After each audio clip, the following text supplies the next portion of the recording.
അങ്ങനെ House of Dragon season 3 complete ചെയ്തൊക്കെയാണ്. അടിപൊളി സീസൺ ആയിട്ട് അവസാനിപ്പിച്ചിട്ടുണ്ട്. ഇപ്പൊ എനിക്ക് തുടങ്ങുകയാണെങ്കിൽ തുടക്കം നല്ല അടിപൊളിയായി ചെയ്തിട്ടുണ്ട്, അവസാനവും നല്ല ഗംഭീരമായിട്ട് ചെയ്ത് വെച്ചിട്ടുണ്ട്. എനിക്ക് തോന്നുന്നു ഇപ്പൊ ഹൗസ് ഓഫ് ഡ്രാഗൺ സീസൺ 3 ആണ് ബെസ്റ്റ് എന്ന് പറയാൻ പറ്റും. ഇപ്പൊ 1ഉം 2ഉം വെച്ച് നോക്കുമ്പോൾ 3 ആണ് നല്ല അടിപൊളിയായിട്ടാണ് ചെയ്ത് വെച്ചേക്കുന്നത്. പിന്നെ എനിക്ക് തോന്നുന്നത് ഈ ഒരു സീസൺ എനിക്ക് കുറച്ചുകൂടി സാറ്റിസ്ഫൈഡ് ആയിട്ട് സത്യം പറയുന്നത്. സെക്കൻഡ് സീസൺ ഭയങ്കര സ്ലോ പേസ് ആണെങ്കിൽ ഇതിലും സ്ലോ ഉണ്ട്. ഇപ്പൊ നമുക്ക് പറയുകയാണെങ്കിൽ കുറച്ചിടത്തൊക്കെ ലാഗും കാര്യങ്ങളൊക്കെ ഉണ്ടെങ്കിൽ തന്നെ നല്ല അടിപൊളിയായിട്ട് അവിടെ ചെയ്തിട്ടുണ്ട്. പിന്നെ ഇതിനകത്ത് മെയിൻ ആയിട്ട് പറയാനുള്ളത്, എനിക്ക് തോന്നുന്നത് നമ്മൾ തുടങ്ങുന്ന സമയത്ത് എല്ലാവരും ബ്ലാക്ക് ടീമായിരുന്നു. എനിക്ക് തോന്നുന്നു ഈ സീസൺ അവസാനിച്ചപ്പോൾ മിക്ക ആൾക്കാരും ഗ്രീനിലേക്ക് മാറിയിട്ടുണ്ടാവും.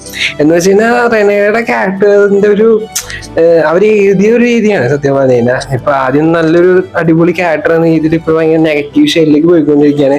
അപ്പോഴത്താണെങ്കിൽ ഏകനാണെങ്കിൽ പുള്ളിയുടെ ക്യാരക്ടർ ഡെവലപ്മെന്റ് എനിക്ക് ഭയങ്കര രസമായി തോന്നി. ഒരു വില്ലൻ ഷെയ്ഡിൽ തുടങ്ങിയാല് സ്വന്തം തെറ്റുകളൊക്കെ തിരുത്തുന്ന രീതിയിലേക്ക് വരുമെന്നാണ് എൻ്റെ ഒരു പ്രതീക്ഷ. പക്ഷെ ബുക്ക് വായിക്കുന്നതനുസരിച്ച് നോക്കുകയാണെങ്കിൽ ഇതെങ്ങനെയാ പോകുന്നത് നമുക്ക് അവസാനം എന്താണെന്ന് അറിയാം. ബട്ട് ഇപ്പൊ ഓവറോൾ നോക്കുകയാണെങ്കിൽ നല്ല അടിപൊളിയായിട്ട് ചെയ്തു വെച്ചിട്ടുണ്ട്. ഈ എന്തായാലും ഇനി സീസൺ 4 തന്നെ നമുക്ക് ഒരു 2-3 വർഷം എന്തായാലും പിടിക്കേണ്ടി വരും എന്തായാലും കാണണമെങ്കിൽ തന്നെ. അതിലൊക്കെ എനിക്ക് തോന്നുന്നു knight of the seven kingdom series ഒരു സീസൺ കൊണ്ട് തന്നെ അവർ അടിപൊളി ചെയ്തിട്ട് വെച്ചിട്ടുണ്ടായിരുന്നു. അപ്പൊ അതിന്റെ സീസൺ 2ഉം സീസൺ 3 ഒക്കെ വരുമായിരിക്കും അതിൻ്റെ ഇടയ്ക്ക്. പിന്നെ ഏകാന്തി കോൺകസ്റ്റ് എന്ന് പറയുന്ന ഒരു സിനിമ വരാനുണ്ടെന്ന് പറയുന്നുണ്ട്. അപ്പൊ അതും വരുമായിരിക്കും. അപ്പൊ ഇതിനൊക്കെ സത്യം പറഞ്ഞ വെയിറ്റിംഗ് ആണ്. അപ്പൊ നിങ്ങളുടെ അഭിപ്രായം എന്തായാലും കമന്റ് സെക്ഷനിൽ പറയാം. ഹൗസ് ഓഫ് ഡ്രാഗൺ സീസൺ എങ്ങനെ ഉണ്ടായിരുന്നു?